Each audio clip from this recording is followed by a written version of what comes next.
How does mom's diet affect the puppy's overall health and temperament? Mom's diet is absolutely crucial, similar to humans in that regard. The healthier and the more balanced the diet, the more her ability to provide them with a healthy immune system and healthy neuroconnectivity can happen at the earliest stages. As you may or may not know, serotonin and dopamine are first created in the gut, and then later they are dispersed through brain activity. So her diet directly affects what nutrients they get in their milk, and therefore can influence how healthy they are overall. We call it hardiness. Their ability to be hardy, be resilient to illness and sickness, therefore having a better outlook on life. How does mom's influence build the puppy's confidence? Again, mom's influence is crucial because it is the first example they will ever have. So she will venture off to places they may not be willing to go at first, but because of their both physical and neurological connection to mom, they will likely follow in areas that she will go through, and she will teach them through both physical markers and odor markers how exactly to deal with that new stimulation.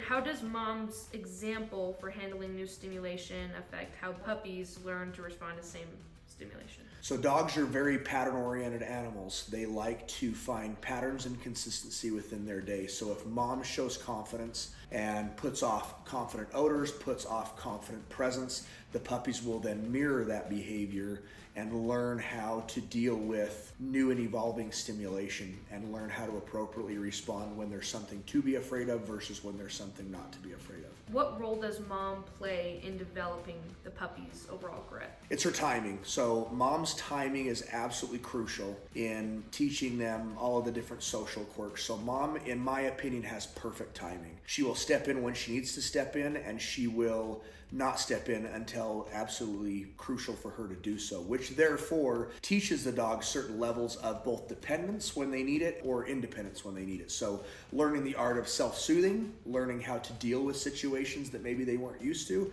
as well as learning areas to find proper rewards or rather self-soothing type behavior when they've encountered something new. What of these questions is important enough to connect in the explaining of puppy's grit? I do think it's important to understand that there is a time and a place to make sure that dogs know they can be independent and when that's appropriate. In other words, we want to encourage the dog, not enable the dog. When we enable the dog, we create a series of stressful situations for them because they don't communicate quite like we do.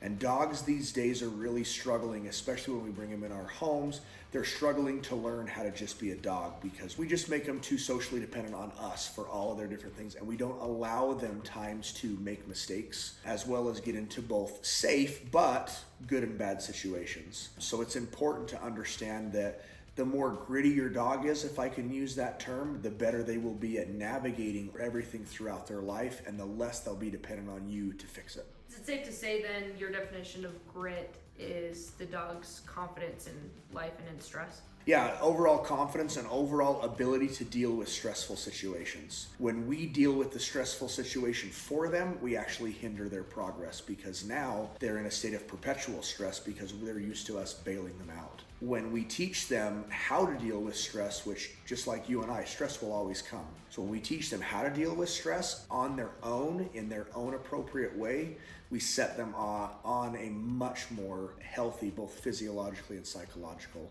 path to life.